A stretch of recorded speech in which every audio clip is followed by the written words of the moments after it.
Dr. Eichelaar-Meets is currently a lecturer in research methodology in the Department of Sociology and Social Anthropology at Stellenbosch. She holds higher qualifications in sociology, including a PhD in sociology and development in 2018 Stellenbosch. She has worked as a researcher and project manager in a few institutions. In addition to her research career, she has also been involved in lecturing at both post and pre-graduate levels in sociology and research methodology at different universities at Stellenbosch. It's a mouthful, Dr. Eichelaar. I am sure that you will bring a lot of positive energy to Stellenbosch and your knowledge about research methodologies. I would just like to know, can we stop you in between to answer questions, or do you prefer that we usually keep the questions till the end? Good morning, everyone. It's really nice to be here this morning. I'm really grateful for the opportunity. Thank you very much. I actually don't really mind. I don't want questions to get lost. So yeah. So in your experience, I'm wondering what would be the best way to deal with it. Let us see how the questions arise and how the situation is, and then I'll decide whether I'm going to stop you or whether we can do it in the end. Okay, awesome. So can I maybe ask you to share your screen, that it makes it a bit more personal? Your camera? Yes, I was thinking to say hi. Good morning. Thank you. There I go. Hi, everyone. Yeah, I was thinking to put on my camera at some point that you can at least see who's talking to you. And I realize I don't have a photograph on my MS Teams yet, so I must still sort that out. So yeah, thank you very much for this opportunity. I will not, when I screen my PowerPoint, I will not be able to see the question. So then obviously, we'll just have to let me know if there's a question. Otherwise, we can deal with it afterwards. Okay. Do you think it's okay to start? Yes, you're welcome to start. Thank you. Just share my PowerPoint. This always takes a while. Let's get it there.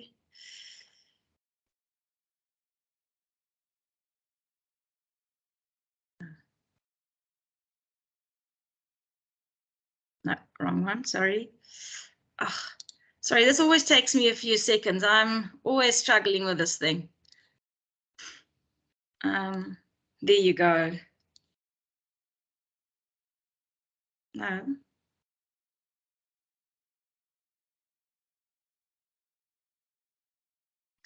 There you go. Can everybody see? Yes, you can go. Thank you. All right. So this lecture is about mixed research methods. It is a kind of a relatively new approach to research, and I'm going to explain why. And I'm going just to start at just the philosophical background of quantitative and qualitative research. The reason for that is that it is exactly that philosophical background that is creating a bit of a debate in the research world of whether mixed research methods is really a method. I've had students come to me and say they want to do a certain project, but the lecturer they went to for a possible supervisor said, just don't bring mixed methods close to me. So there is clearly mixed opinions about mixed research methods. So let's see how this goes.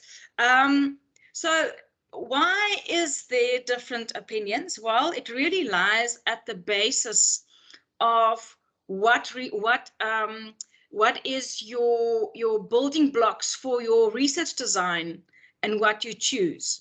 So the one is the ontology and the other is the epistemology. Now, these are big philosophical words, but I will unpack them quickly for you.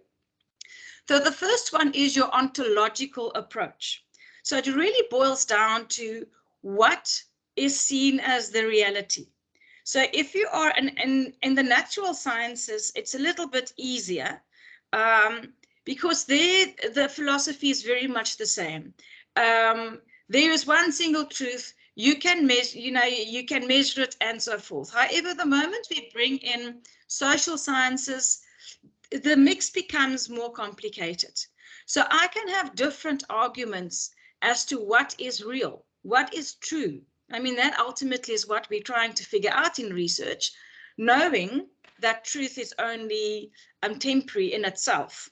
So there are different ontological arguments. So a philosophical argument towards what is reality. The first one, and I'm going to stick to three because I'm going to keep, I'm going to draw on these three as I go along. But the three key ontological arguments, the first one is that there's only one single reality or truth. So it's very simple. You measure, and there you've got it. The second one is there exist multiple realities and truths. And then the third one is that reality and truth is constantly negotiated, debated, or interpreted.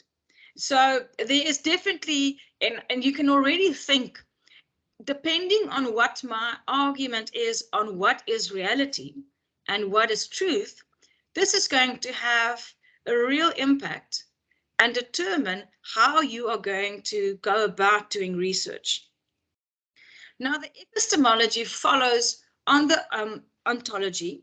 And this is now, okay, if I have an argument saying this is how I see what truth is, how can I examine it?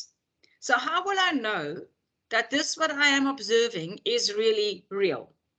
Again, the three epistemological approaches, there are more, but we're sticking to three, is that knowledge can be measured using a reliable design and tools. So if my ontology is that there's only one reality and there's one truth, then it's very simple. I design a tool, I design a research question and a methods, and I then can simply say, well, this is true and this is not. This is how something grows. This is what we observe. There's one truth. The next one is that we need to interpret and discover underlying meaning. So reality is not clear-cut. We need to dig deeper to really understand what it is. And that obviously means that you are going to use other methods than what you would have probably have used if you referred to number one. The third one as well, knowledge should be examined using whatever tools are best suited to solve the problem. So there is not so you can already kind of gauge where we're going with number three. It will probably be where we end up with mixed methods approach. So if we've got established what is your ontological approach, so how do you see reality? How do we see truth? And then your epistemology. So how do you measure and think about measuring reality? And I just want to make this clear, is that in our beings and in your personality, and I've often seen this with research in practice, is that in your personality often kinds of also drives you towards a certain kind of ontology and epistemology. So it is absolutely, and it's fine. I mean, for me, as a researcher that's been in the field for many years, I've really found that there is, for me, there's not a better or a worse way to go. What we have to know is what we can answer and cannot answer. So that is important. So, but if you've now established your ontology and your epistemology, so how you think about these things, then you come to a point of how do you understand knowledge? And the way that you understand knowledge, so what is knowledge, will determine what research paradigm you are going to use. So if this obviously, let's go back, and this research paradigm, in the end, we can cluster that in two groups.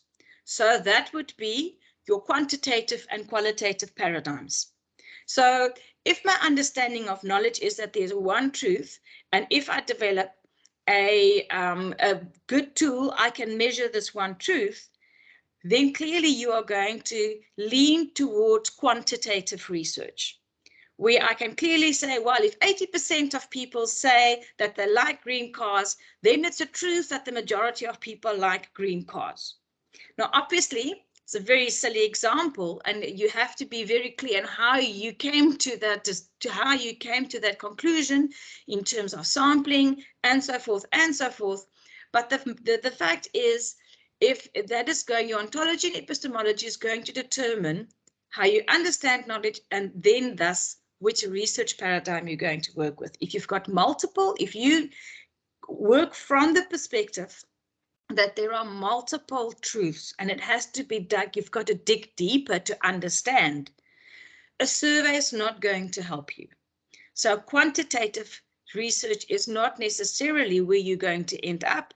You are most likely going to prefer to go follow a qualitative research approach or strategy in order to answer your question.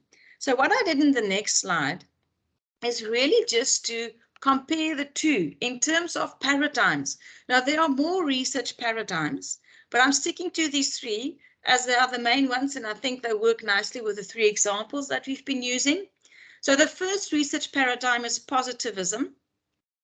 And that is where your ontology is a single reality or truth, and your epistemology is knowledge can be measured. So clearly you will go towards quantitative here. The second research paradigm is constructivism, which says, well, there's multiple realities and truths. So you have to construct the truth. You have to dig deep to get to the truth. So you've got to interpret and discover the underlying meaning. A survey on SurveyMonkey is not going to help you get to this. You are going to have to use and follow a qualitative research design and methods and strategies to get to these answers. And then there's the pragmatist. So the pragmatist says, well, we know that reality is constantly negotiated, it's debated or interpreted, and you have to measure it by whatever method is suited to solve your questions. Because just as there are different truths, there's also different questions. And some questions you can easily get to an answer maybe with the one method, but I also need the other. I can combine or whatever I can do. So within the pragmatism research paradigm is clearly where my mixed methods design is going to lie. So your research paradigm, so whether I'm a constructivist, a pragmatist, or a positivist, allows me to establish the strategy that I'm going to apply to get to my answer and the question that I am interested in. And please, I just want to, because this is really important, your research paradigm is different from your approach and methodology. I often see when evaluating students' exams, evaluating theses, that there is a confusion between paradigm and method. And you have to, those are two different things. So the research paradigm is your philosophy and the way how you think about knowledge and how you get knowledge, and that's where you're going to lie in terms of getting that information. If I am saying there's one truth, then you can say, well, this is the best method and approach to follow it. If I say there's more, I have to uncover, then again, approach and method follows from that. And these approach and methods are then basically, we can sort them in two categories, which is qualitative research and quantitative research. And both these have very different rules in terms of what is reliable and valid research. And that is exactly where the debate about whether mixed design can actually work and is acceptable as an academic approach. Because what the critics towards mixed methods are saying is that you can't have, if you have a certain epistemological and ontological approach in your research, that is the base as to from where you are looking at the world. We always teach yes. There's a question. Can Yes. one have a constructivist theoretical framework that feeds into a pragmatist methodology? A constructivist approach to pragmatism, as it were. Yes. So that is exactly what mixed methods is doing.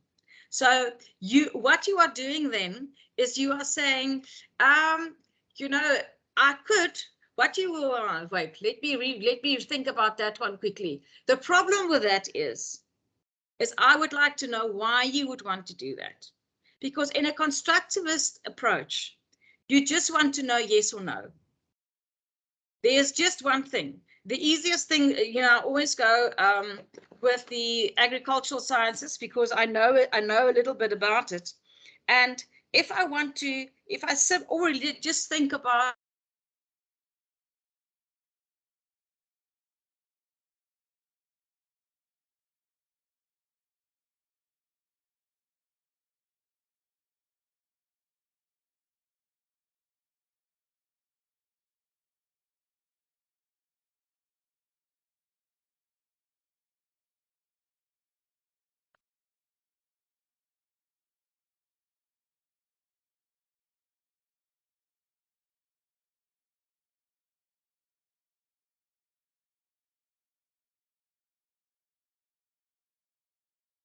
It seems that we have lost her. We will wait so that she can get back on again.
Colleagues, morning. This is Paulette. If we can just hold on a little bit.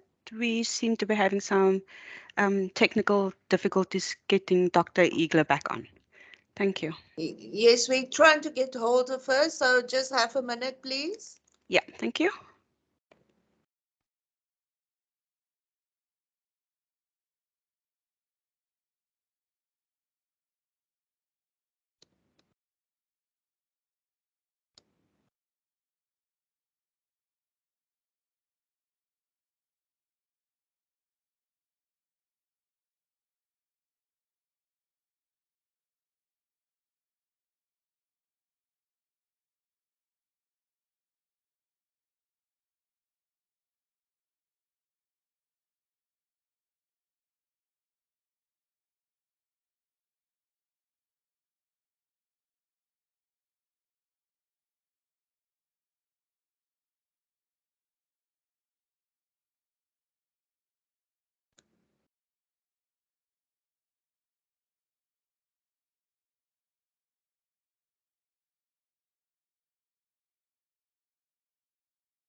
I'm sorry, I'm back.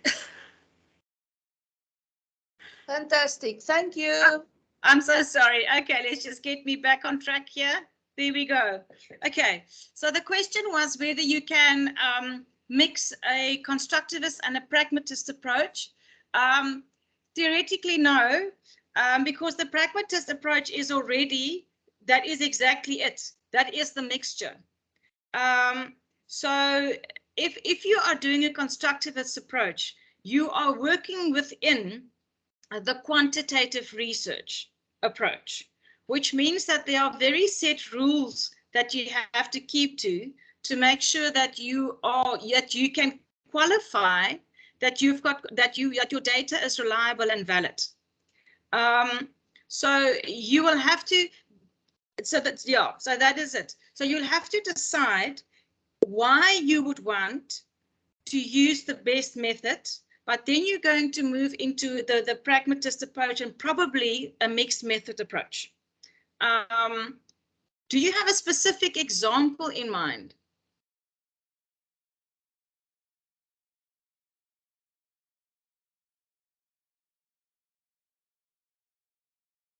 Can you just maybe ask, mention, put on your mic and just ask Dr. Eigelaar?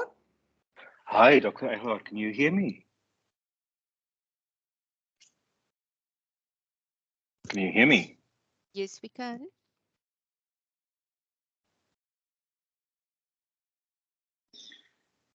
Dr. Meets, can you hear us? Dr. Eigelaar, can you hear me? Yeah. Hello? Hello, am I Is this me or is transmitting? it somebody else? Can you hear me? Yes, sorry.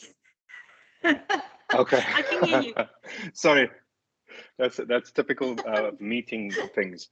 So I'm coming from an educational Yes, research yes. background where where I have, I'm a constructivist by nature, social constructivist, where we talk about Yes. realities are constructed as you engage with them. So there are multiple realities and your interaction with them Yes. shapes them as you Yes. go along through life. But then the research that I'm trying to do Yes. is to intervene in naturalistic settings to help in situ where people are and see if I can create some kind of tool that'll be applicable in naturalistic settings and then also contribute to theoretical work, which seems to be more in the space of pragmatism. So I'm trying to see if I can combine those two in a design-based research design. Yes, if you say naturalistic setting, what does that mean?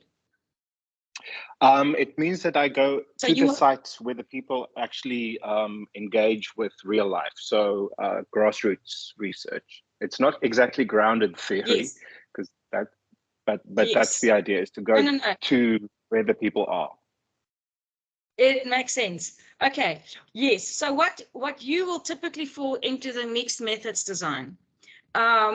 So it is, so there's still very, so, and the mixed method is a pragmatist approach. So yes, and that is what is, and so what you will do is, depending on what you want to observe and whether you want to do questionnaires and do observations, that is exactly what this mixed method approach allows. So then it becomes, it's actually not constructivist, it's actually a kind of a, it is a pragmatist approach. So that is exactly what the pragmatists are saying, is use what you need to use to get your data, but then make sure that you do it correctly. So, and I think if I go further with this, I'm not sure, is my screen still shared? My Yes. presentation. Okay, let me quickly go to the next one and see if the rest answers your question. And if it doesn't, then we come back to it. Thank you. Okay, all right. So this is the mixed methods research. So I said to you what the arguments against it is that, well, you have an epistemological commitment in terms of how you see knowledge, and quantitative and qualitative research are derived from totally separate paradigms. So how you think about the world is completely separate. So how can you even mix these? So let's just define paradigm, because I know we use these words and assume everybody understands them. So a paradigm, and this is why the debate is there, because a paradigm is defined, it's a cluster of beliefs. So that's your ontological and epistemological inclination that dictates what a scientist in a particular discipline will study and how they will do research. So as I said, natural sciences, it's very easy because you will never see a natural sciences even going for a qualitative research approach because you can't do it. They go for experimental, quantitative approaches. Social sciences, we do it differently because what we study is more, well, in my words, more complicated. Don't tell the natural sciences that. So that is what a paradigm, and that is the debate. However, from practice, and I am absolutely, and I can say that I am in favor of mixed methods. I am not in the critique box. I have used this method so many times. I think there are the minimum of research projects in my 20 years that I've been doing research that I have not used mixed methods.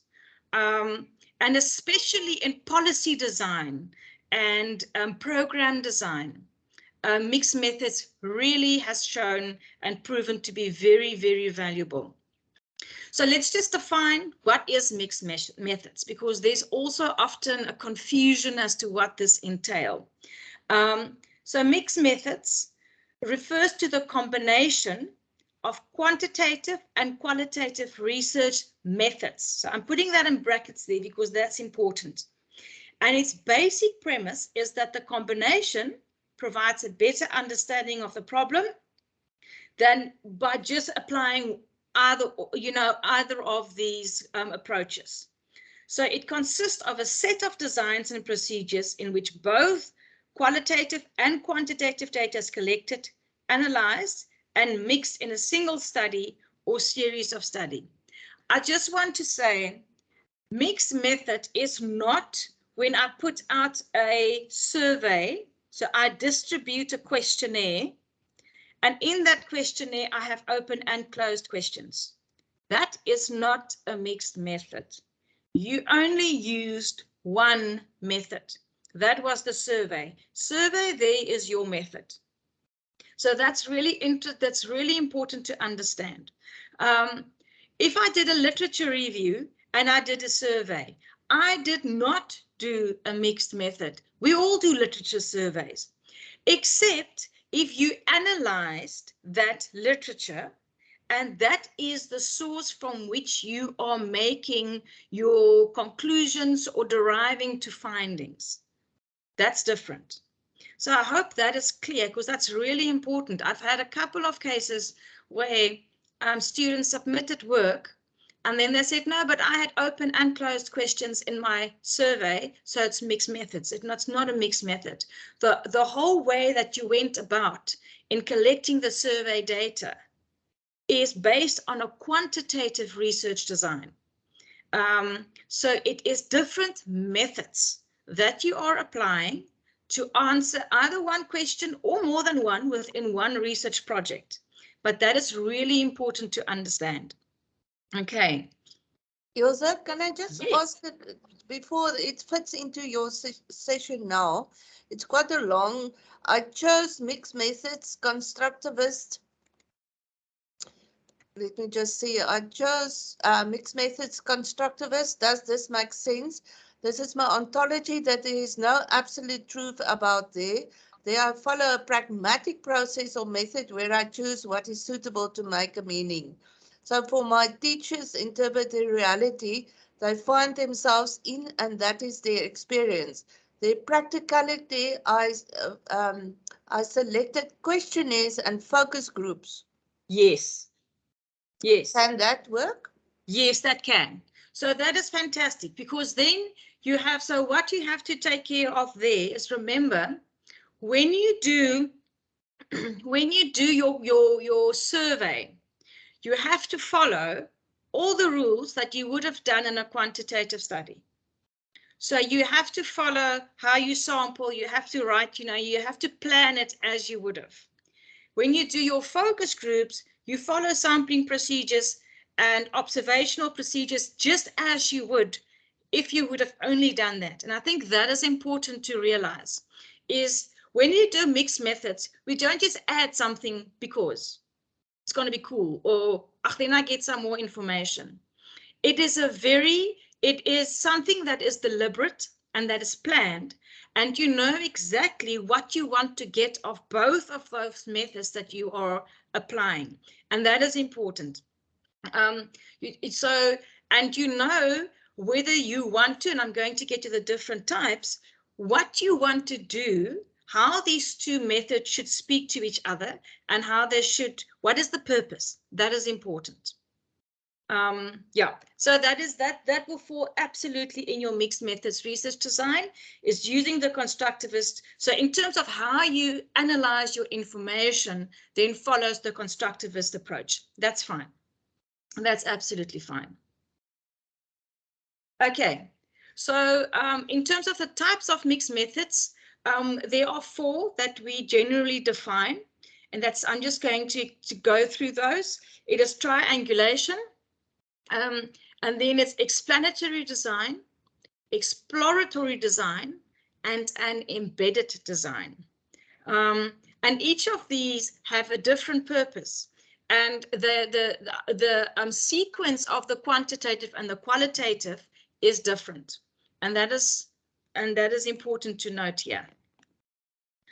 So the first one is triangulation design. Now you've often heard, I think so, if you've that we do research, and especially in some monitoring and evaluation research, triangulation design is one that is done quite a lot. It's also one that I've done quite a lot. And what happens in triangulation design is that you design your research in such a way that the quantitative and the qualitative data is collected at the same time. So you have a research question and you design your methods in such a way. So if I have my quantitative design, I have my tool that I'm going to use. Qualitative design, I have my tool. So quantitative, going with this example within the educational sphere, I have a survey, and qualitative, I have focus groups. I know exactly what I want to get from the survey, and I know what I want to get from the focus group.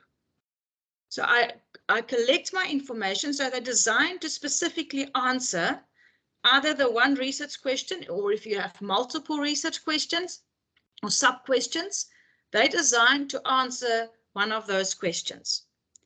Then I analyze the data. So each set is analyzed, and you sit with the results. And then these results are merged. And why do we do this? Well, we then check, compare, and interrelate or validate results. So we are seeing, well, does my quantitative and my qualitative data bring me to the same conclusion?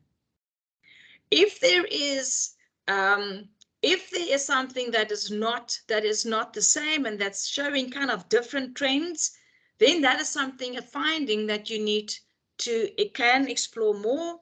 But it really is to see, are we on the same track? Can I check myself to say, well, you know, both of these methods are bringing me to the same result. So it really is kind of a confirmation kind of approach to help you with that. So generally here, the equal is emphasis is on both data forms. There's not one that is viewed as the primary data form. Both bring findings that is used and compared in your research study. So that is triangulation. Where you follow an explanatory design. So you want to explain something. The quantitative method is applied first. So I have my survey, I do my data collection, do my analysis, and then I get to my results. Then I say, okay, I look at my quantitative results and I think, sure, there are findings in here which I actually need to further clarify. But again, Remember, you have designed your study like this from the beginning. So from the beginning, you decided, I want to see what learners are saying about, or what educators say in a survey about the experience in the school. For instance, with the, I don't know, the SGB, with the governing body. Then I get my form back and you see, oh my goodness, the teachers really do not like the governing body, or they don't like the principal, or they're very fond of this one specific aspect of the school.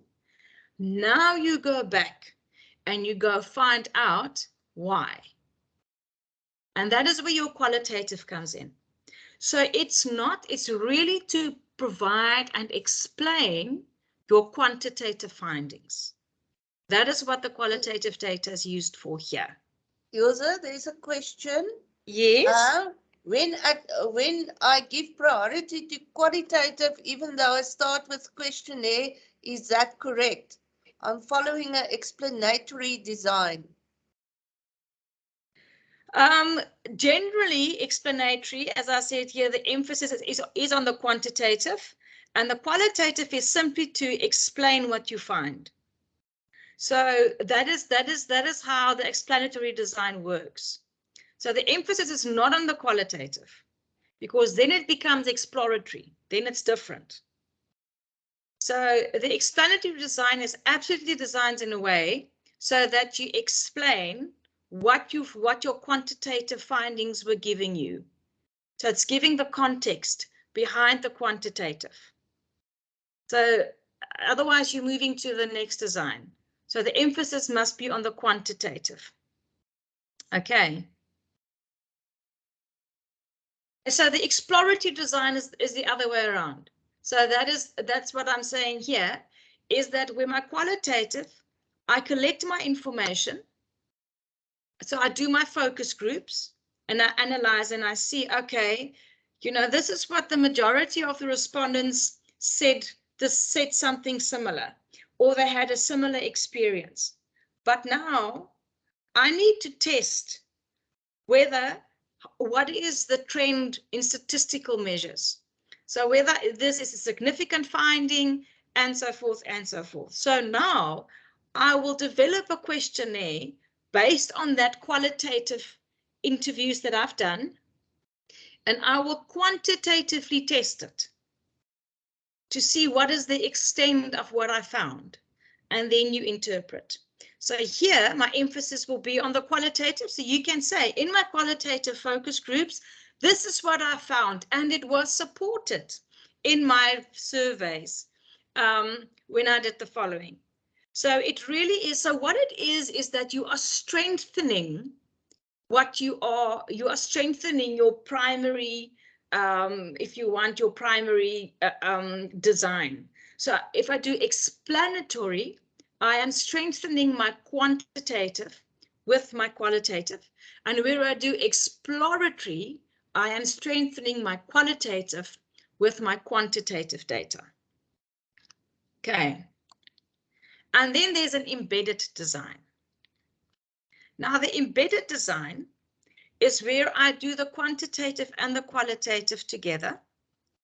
And I will then mix, I do them together. So my data collection takes place on the same time. My qualitative data is again used to enhance my quantitative results. And again, the primary emphasis is on the quantitative. So here, the embedded design can possibly think it's the same as triangulation, because both of these are happening at the same time, my two methods of data collection.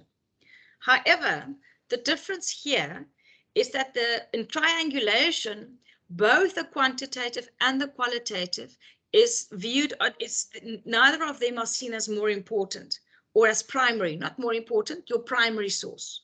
They are both seen as equal in terms of your information source. With the embedded design, the primary emphasis is still on the quantitative, and you are still then using the qualitative data to enhance your quantitative results. So there is a slight difference. Now, really, so if you think about this, it all boils down to what it is that you want to achieve. And in effect, even what the critics are saying, your ontological and epistemological way of thinking will also determine and have an impact on which mixed method design you are going to choose. But more than that, I also want to say that in the real world and in practice, our design is often decided and decided, if you want, by what the question is and what needs to be researched. And that often, so your research question also often leads you towards which design you need to take, which probably puts, in terms of an ontological and a research paradigm, us more often than not in a pragmatic kind of approach, where we have to say, you know, I'm not married to either constructivist or to the positivist, but I am going to be a pragmatist, and I'm going to say, well, let's use both and then combine these, and then so that I can say what I want to say with more clarity. So I am enhancing what I am finding. So either I am enhancing quantitative data, which then will put me in the explanatory design of mixed methods, or I am enhancing my qualitative, which puts me in the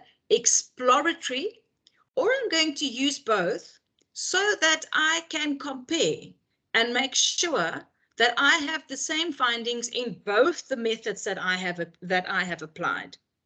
Or then this embedded design, which again, the only difference here is that you collect your quantitative and qualitative together. So you already know what you want to find and you do it simultaneously.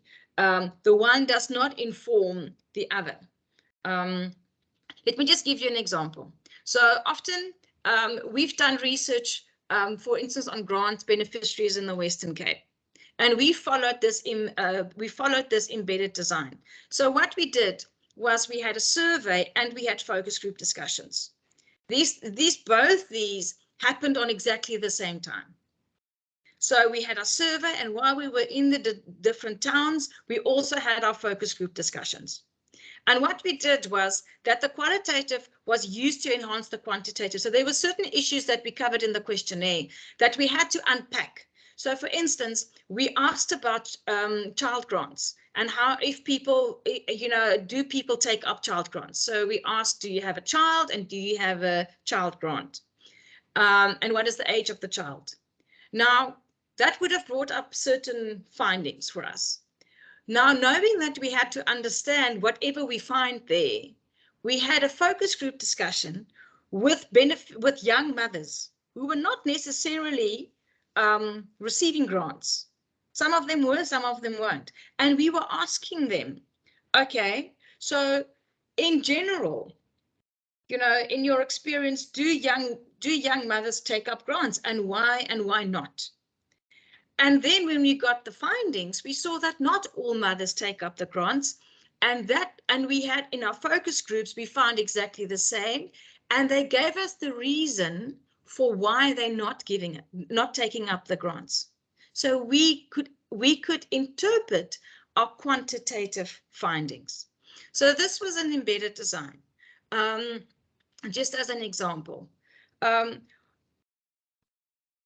Okay, so I don't want to overpower you with all kinds of examples, except if you've got a specific question that I can give you an example for. All right, so that is it. Are there any more questions? There are two that I can see. I will just go through. The one is, I have a question. If I run a regression which answers research questions 1 and then I answer research question 2 through observations and focus groups, would this be a mixed methods? Yes, absolutely. And depending, I'm just going to put I'm going to close this and I can look at you, if you don't mind. I'm going to stop sharing. I'm going to put on my camera. So depending on whether you are going, how observation and your regression is going to determine whether it's explanatory or exploratory. So if there's a specific research question that you want to answer with the focus groups, and another set of questions that you are checking for regression analysis, then you're looking at the embedded design. Can also be triangulation, where you are confirming. So it all depends on what your objective is with that information, but it definitely is a mixed method, and you can describe it like that. So obviously your regression analysis will be based on quantitative data that you've collected.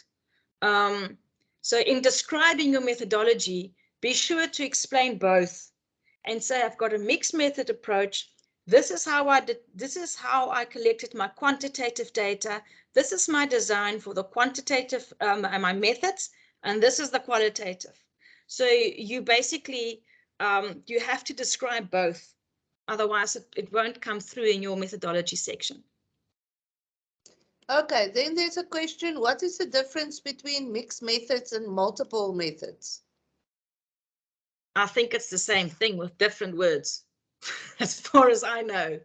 I've heard it being used interchangeably, but it really is, we refer to mixed methods. So it is exactly the same thing as far as I understand it. Okay, thank you.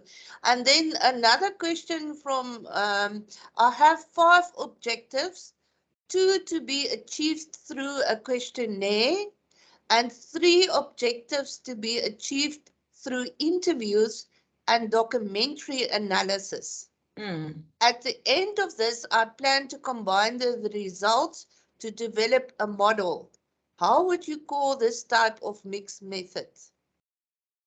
For me, that sounds like triangulation, because if you want to develop a model, then you are confirming data so that you can see what is the strength of the relationship and whether it's consistent. So as far as how I understand it, for me, it would be triangulations, definitely mixed methods, but it's within the triangulation design, mixed methods design, yeah. Okay, and then another comment or question. Well, my understanding was I'm choosing a sequential explanatory where the QUAN, Q-U-A-N, through questionnaire, I would then follow up with focus groups where I confirm that the results were in the QUAN, or, and due to the constructivist paradigm, I give priority to qualitative given the fact that the participants give their experiences. I'm not interested more on QUAN. So you're more interested in the qualitative, you're not the quantitative. So that will leave you in the exploratory design. So what you are doing is that you are using your quantitative. Now, are you using your qualitative to confirm the quantitative and to describe the quantitative? Am I understanding that correctly? Hi. I'm actually using first I start with the QUAN. Yes. And I am looking at the sequential process where then the focus group, what I'm getting from the participants, will it be what the questionnaires or what the responses were in the quant? But yes. My paradigm is I'm allowing the teachers who are the participants and parents to give me how their experiences is like, not to box them in the QUAN. So hence I'm saying, yes, I'm following an explanatory, but I'm giving priority to qualitative because I had confusion in the beginning and my supervisor says, but the priority will be the quali. when I read as you are explaining. However, I did find a book, or was it a journal? No, it was a book, one of the research methods, where this author, I must find it, explained that even if you did the explanatory, you could give priority to qual. Then I thought, well, now when my supervisor said to me, no, but you give priority to qualitative, I'm getting stuck there. That was in the beginning. Now, as you're explaining, that's what is in the books. I did read it the way you are explaining it.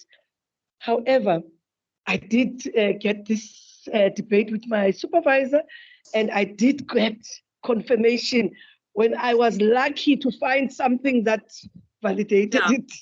So that's where I'm at. Yeah. Yeah. Now I think you're on the right. Well, I also I'm with you. So, but it's always difficult. I mean, the thing with mixed methods really is that there is it's not. There is a bit of a personal opinion on what should follow what and what has preference to what. In the end, I always go the route and say, listen, what is your research? So I'm a pragmatist. I mean, that's what I am. So what is your research question? And what are you going to use? You must be very clear in your mind what you are going to use the information for. And that for me is the most important thing. So you must be clear in your mind. Am I using my qualitative data to explain my quantitative? Or am I using my quantitative data to confirm my qualitative? Because that's how it works. So what you will do is either I'm going to do my focus groups, I'm going to find something about what the teachers, how the teachers experience their students in classes. Now you are, say, you want to work in 3 schools. You do one focus group with teachers from the 3 schools, say about 5 teachers. And now you get the experience. Now you think, okay, I've only spoken now to 5 teachers of the 3 different schools. I actually need to test if it's amongst all the grades. Maybe it's only the grade 8s that's really frustrating. And the teachers are really having very specific issues because it's only the grade 8s. Or you just chose the teacher with the worst class ever to be in the focus group. So what we do now is say, okay, let's confirm this in my survey. So let's test it and ask teachers, do you agree? Do you agree? Do you agree? I mean, this is silly, yes, no, or if you want to use a scale or whatever you want to use. But what you're doing now is you are confirming your focus groups. Or you do your survey and you get a finding and they say, we don't like our students. And then you say, sure, why not? But you didn't cover that in your questionnaire, because then you will end up with books that you have to analyze. So now you go back to the schools and say, okay, can you explain to me? I saw in my analysis that there is a huge frustration with grade 8 learners. Why? What's going on with the grade 8 learners? And then you're explaining your quantitative data and giving it context. So my point is, know what you want to do with your data, with your different designs, and then you have to be very clear when you write it up in your methodology that that is the reason why you did it. I always tell students, if you know why you did it and you follow that through in your analysis, remember that's also important. You can't write in your methodology, this is why, this is what I'm going to do. And then when I get to my analysis, you never bring the data together. You discuss the qualitative in section 1, qualitative findings, and section 2, quantitative findings. And then it's finished. You never combine it.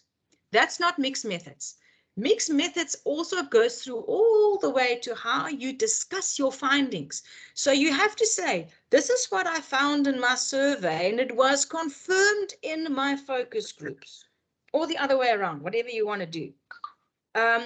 Or if you had and say, well, these questions I tested with a survey, the following questions I decided to test with a qualitative design, because the question and the way that what I wanted to find out doesn't fit the other one, then you can describe and explain those in separate sections. But whether one is used to confirm or explain or enhance, they must be discussed together. So please remember that. Okay. Mixed methods goes through to the analysis and discussion of Okay. your findings as well. Okay. And just justify why you did what you did. Always justify. If you are able to justify properly, even if I don't, I wouldn't have done it like that. But Yeah. if you can explain to me and justify, this is why I did it this way, then as another researcher, that was your approach. Okay. And, I've got sympathy there. I always just say, be able to show Mixed that you method. know what you did. Thank you so much. Okay.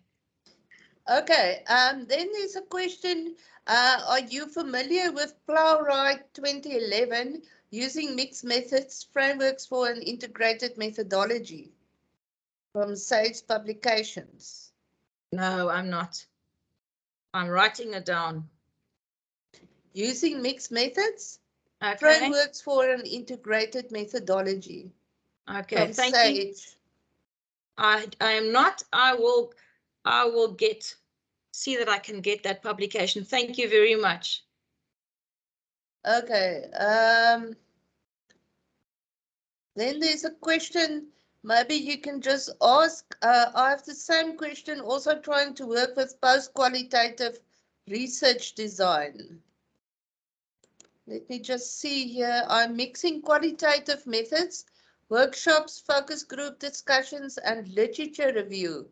Is this a mixed method study, even though it's purely qualitative? Not that I think of. No, it's a qualitative design that you are following. Remember, the literature review is not part of your research. Literature review, except if you are analyzing literature to come to a conclusion.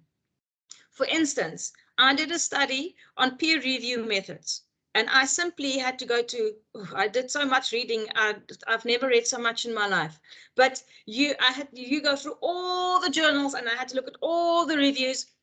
That is the review of documentation. A literature review in a thesis or in any research project gives you the background, and it provides the context for the question that you are asking. So it gives the examiner or the reader, it shows that you have done your homework, you understand the topic that you are studying, you know the history, and you know what has been done. And from that, you will say, given all of this that has been done, I am going to look at the next question. That's a literature review. Literature review is not seen as part of it's not part of your research. That is your background study, if you want. The actual data collection, that's your method. So if you are analyzing documents and you're doing focus groups, then you are within a qualitative research design, and you are just applying different methods within the same design. That's not a mixed method. That's just different instruments that you are using within the same design.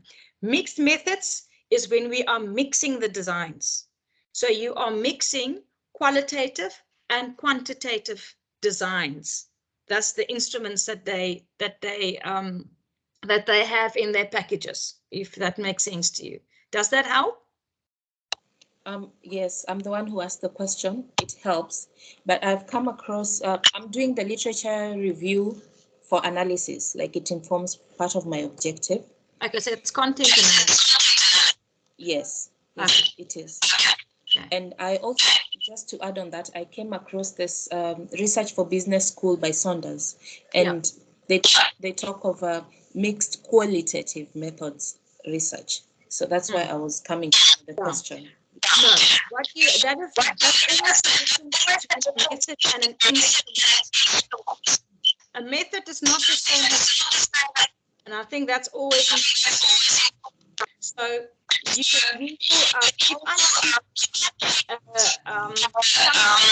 research design, I'm going to say, listen, I'm going to use a case study. I'm going to do content analysis. Those are the ways in which I analyze my data. So you can do that. I mean, that's accepted. There's no quibble about, I mean, I can do in quantitative research, I can use both primary and secondary data. I can collect my own information and I can use Statistics South Africa information and I can combine. Doesn't matter, it's all quantitative. So that all is within one methods design or paradigm, if you want, in the end. But it's not a mixed method approach.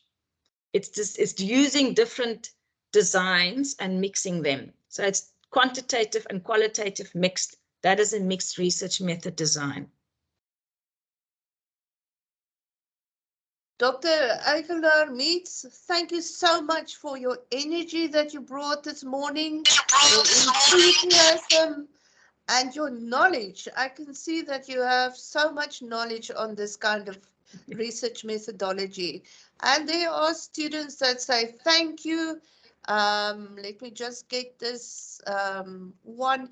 Very educative. Thanks for the wonderful presentation. I think I have a better appreciation of mixed methods now. Thank you. Very informative. I really enjoyed the session. And I have learned so much myself as a faculty librarian. So I want to just thank you so much for your time. And I trust that we will sometime meet in person. So thank you again. Thank you very much. And you're always welcome to email me. So if there's a question, just don't put me in a fight with your supervisor, please. But I'm more than willing to advise and more than willing to assist. So you can find my email. You can find me on the system. So you're more than welcome to email me. Thank you so much. I see there's a question. I now realize I can put the chat on. If there's any notes, I will send the presentation and then you can distribute. Can that work like that? Yes, please send your PowerPoint to Lucinda Roth. Okay, I'll do that. As soon as possible. We're going to upload it on our library homepage, and the recording will be sent to everybody that joined this session. All right. Okay, thank you very much. I enjoyed it. Thank you so much. All the best. Thank you so much. Okay. Thank you. Maria has posted your email address here, so you can see. So you can just thank you again, Ilse. Most welcome. Thank you, everyone. Have a lovely day. And if you're in Cape Town, be really ready for the cold weather. I'm flying from Gauteng. Ooh, put in your jersey, my dear. It's going to get cold. Thank you. I'll make an appointment with you.